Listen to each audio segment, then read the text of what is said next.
Kim Reynolds proposes raising Iowa teacher pay, overhauling AEAs and cutting taxes. In annual speech, Kim Reynolds on Tuesday called for increasing pay for Iowa teachers, overhauling state agencies that help students with disabilities, and further lowering Iowans' income tax rates.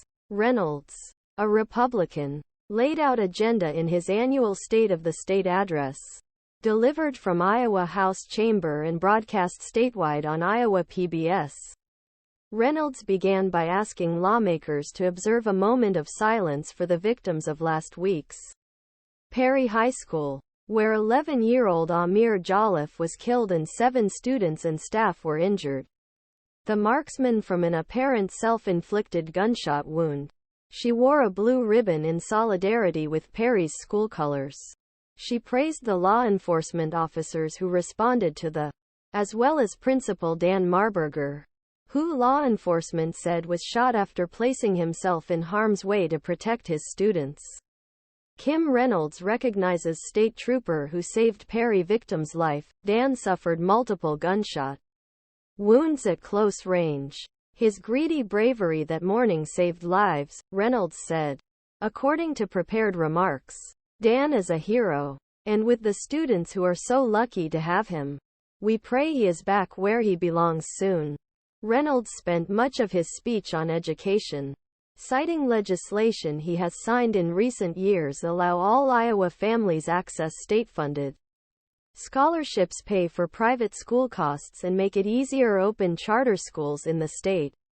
By locking in on educational freedom, we have sent a powerful message. No long-standing system is above reform where our children are concerned, he said. Iowa Democratic Party Chairwoman Rita Hart said Tuesday that while she accused Reynolds of pushing to neutralize public schools and take away Iowans' freedoms, Democrats are focused on the real needs of our communities to maintain. We are committed to lowering costs for all Iowans, protecting reproductive rights, ensuring quality education, and addressing the challenges facing Iowa's childcare and nursing home facilities.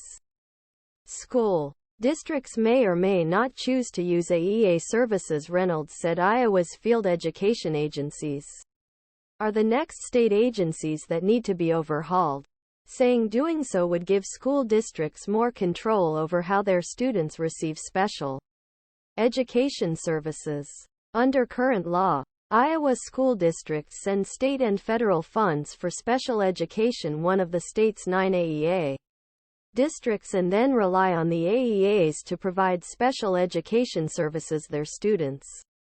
Reynolds' proposal would give school districts a choice in how they use that money. If schools like AEA services, they can continue to use them, he said. If they want to use a neighboring AEA instead, they can do that. Or they may go outside the AEA system, a contract with a private company, or partner with other districts to share a speech or behavior therapist, or they could spend more on special